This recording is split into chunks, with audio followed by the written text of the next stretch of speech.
guys, welcome back to The Bright Side. Macy here, the Bright Side girl, and today we're going to be doing a spring unhaul. I consider this a mini unhaul because normally I do unhauls like once or twice a year, and I'll do like over 50 books and just like really clean house. And when I do that, I'll go through a lot of my TBR books and things for the most part, and it's not always a lot of stuff that I have read. But this time I do have quite a few that I have read, so I have good reasons to unhaul them just besides cleaning up for space and things. I am trying to make room on my shelves, but this is mostly just ones that I have put in a pile and I've been meaning to unhaul, and now we're going to talk about them. I'm able to find used books pretty cheaply around me, so a lot of times when I unhaul things that I haven't read yet, I know that I can find them kind of easily again in the future and inexpensively. And also we just do a lot of hauling and unhauling and rotating over here because there are so many used bookstores near me that I can get books between $1 to $3 for. That's the reason I do big unhauls and big hauls kind of more frequently. So we're gonna dive right in. We're gonna start this off with Lessons in Chemistry by Bonnie Garmis. I knew when I got this that it was gonna be probably a risky read for me. So this is an adult fiction read set in the 60s, and we're following Bonnie, and she is a scientist. She's in an all-male research team, and there's a lot of sexist things happening, and she winds up with her own cooking show that's kind of based around cooking and science and inspiring and teaching women how to do this, but also how to think for themselves and step out of societal norms. All of that is great, but this is a hard-hitting read. We've got some definitely harder topics in here. There are a lot of trigger warnings for this book, something that happened in the first chapter that just kind of set the tone and made me realize that I didn't think it was something that I personally would enjoy. For the most part, when I read, I want to go on a grand adventure. I want something exciting or thrilling, funny, and I don't mind darker topics. Don't necessarily like realistic dark topics. I don't read a lot of contemporary for that reason, and while this one is set in the 60s, it has a contemporary vibe because there's no like magical elements or anything. I know a lot of people love this one, so I don't want to steer everybody off of it, but for me, we're unhauling for now. I tried to read that one during Random-a-thon, the food edition, as well as The Sugar Queen by Sarah Addison Allen. This one makes me kind of sad, but I'm also glad to get things off my shelf. I love Sarah Addison Allen's garden spells, cozy like mystery set around like gardens and these magical apples. This woman that knows how to cook, and her recipes will do different things for different people. I was excited to jump into this one. I go into more detail about it in my Random-a-thon wrap-up for both of these books, so if you want to check out more details, go ahead and check that one out. I didn't really connect to the characters as much as I did with garden spells, and I was halfway through and I just didn't really care about what was happening. I did skip ahead and read the last part of the book, and that part was really good, but overall this one just didn't work for me, even though there wasn't anything like overly wrong with it, so I'm unhauling this one. Alright, this is a big one. I am unhauling all of my School for Good and Evil books except for the first one. So again, I talk about this in my April reading wrap-up, more details about why, but the third book was just a hot mess for me.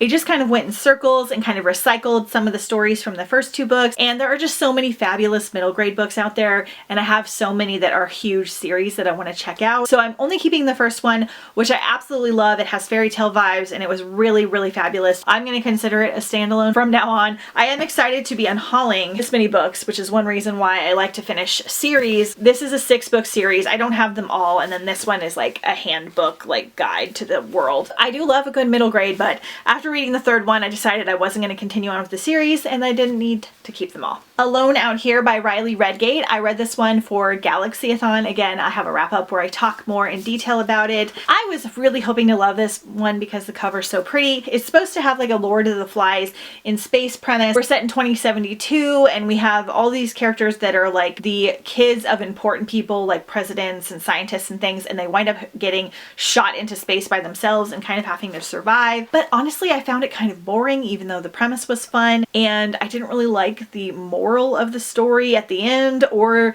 how it wrapped up, so it was only like a 2.5 star for me, so we're gonna unhaul this one. Alright, next more readathon unhauls. So I have The Circus Rose by Bessie Cornwell. This again is a young adult standalone, and I read this for the first readathon of the year, which was my Random-a-thon circus themed readathon. Again, I'll link the wrap up in the card. I was so excited for this one because I really love Mechanica. This one has such a cool premise and such a beautiful cover. I talk more about why I didn't like this one in my Random-a-thon wrap-up. Basically, it was like a little bit all over the place. The plot kind of was switching around a lot, and overall just the writing style and where things went didn't work for me, even though I really liked the characters and I liked the overall plot. It just altogether didn't work well for me, so unhauling. Midnight at the Houdini by Delilah S. Dawson, and this one was the one that ended group reads for the readathons. Not really, but kind of. So this was the group read for Randomathon Circus Edition, and it had such a promising premise. I actually ordered this one new, so this one kind of hurts my heart. This is set in this like magical hotel that's kind of set in the past, and we're set in Vegas, and then this storm happens and our character winds up going into this hotel and kind of going into this weird other type of world. I thought this was going to have a lot more like historical Victorian vibes than it did, and I just really didn't like our main character. I found her very unlikable. The romance was very insta-love and not in like a fun way. I don't always mind that. There were so many things that our main character said that were just so obnoxious, and overall I just did not enjoy it as a whole. It was not a bad book. It was like a solid 3-star.